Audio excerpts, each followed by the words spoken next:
Week 4 of Drag Race is our first week with all our queens together and also our first elimination.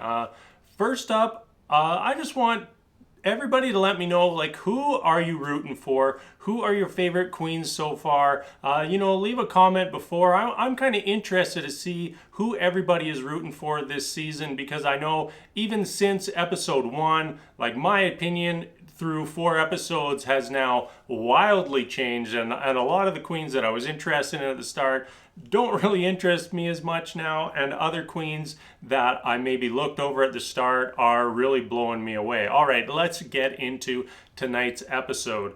If there's anything to take away from tonight's episode, it's that you do not want to go up against Denali in a lip sync battle. That is back-to-back weeks that she has been phenomenal.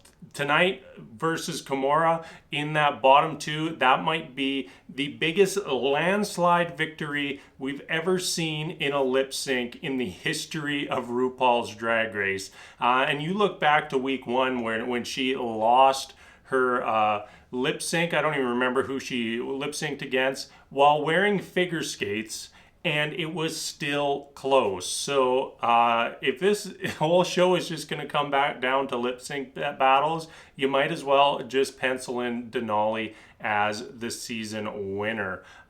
Let's get into, I just want to talk about a few queens.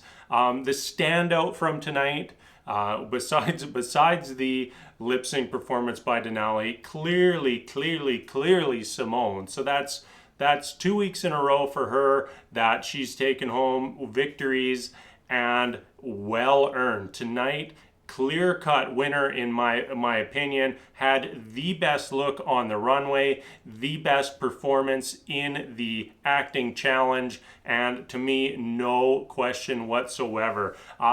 She walks down that runway, absolutely stunning, looking like a model, and no one even compared to that tonight. Some of our looks on the runway were pretty meh. That's how I'd say. And the reason was simply because Symone's was so good. Like, if you remove Symone's from the equation, it's a pretty solid runway, like pretty even across the board. Somebody like Rosé definitely sticks out as a negative to me. Their critique of Candy would have stayed no matter what. But other than that, very, very solid runway. And yeah, Symone just crushed it, and immediately has to be one of the front runners for the season. Not someone I picked as a front runner week 1, wasn't even somebody I was really that interested in week 1, and here we are a few weeks later, and she is the queen to beat right now. Candy. I enjoyed Candy more tonight than I have any of her other episodes so far. In the acting challenge, I thought she was very good. Definitely deserved to be in the top, but still didn't put a candle to Symone. Her runway. I honestly didn't realize that was underwear sticking out. I thought that was part of the outfit, meant to kind of accentuate the flare of the hips, but on further inspection, no, it was underwear sticking out. So there is that, and obviously a mistake Candy will not want to make ever again. Our other top was Rosé. I thought Rosé was good in the acting challenge, but really was the bottom of our 3 tops in the acting challenge. And then on the runway, in my opinion, that was the worst look for Rosé. I think that there's a lot there with Rosé, but we'll just have to see if she's able to shine, and if we hit a situation where maybe her personality gets a little bit too big for the show. Our bottoms, well, already talked about Denali, but she struggled in that acting challenge. I'm very concerned for her, especially knowing that, at some point we're going to hit a snatch game, and if she was that bad in the acting challenge, because let's be clear, that was the worst in the acting challenge. Like, I know Kahmora wasn't giving much, but it was just a struggle for Denali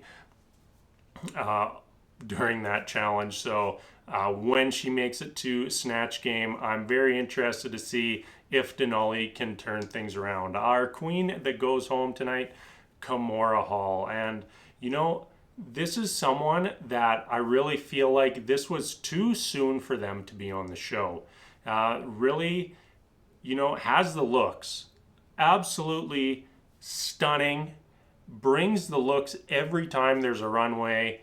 But going beyond that, Kahmora is just not able to get out of her shell much. And I think part of that comes back to that little bit of her story we keep hearing about not really, like, having to keep her drag life separate from the rest of her life. You know, Kahmora's boyfriend is not really accepting of her doing drag, so her drag is like off to the side, something that she doesn't, it's not necessarily a secret, but keeps to herself. And I think that translates and reflects into what we saw from her. You know, a queen that really needed some time to open up. Like, I would have been interested to see what Kahmora could have done moving deeper into the season, you know, experiencing from these other queens, learning from everyone.